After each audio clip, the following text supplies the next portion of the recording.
kasabihan na habang may buhay, may Pag-asa. habang may buhay, may Pag-asa. habang may buhay, may Pag-asa. pagsubok. Dahil tayo katiwala ng Diyos, binibigyan din niya tayo ng iba't ibang klase ng pagsubok.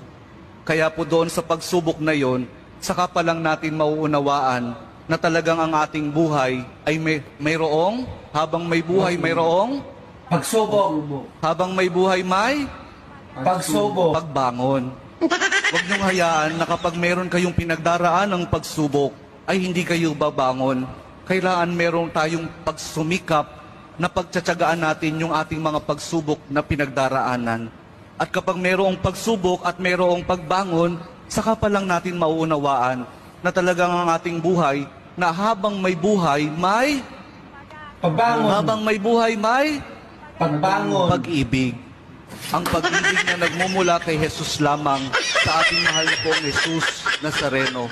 Dahil doon, kapag naunawaan natin itong mga bagay na ito, na habang may buhay, may pagsubok, may pagbangon at may pag-ibig na nagmumula lamang kay Jesus, saka pa lang natin mauunawaan at matatanggap na talagang habang may buhay, may tayo doon sa kasabihan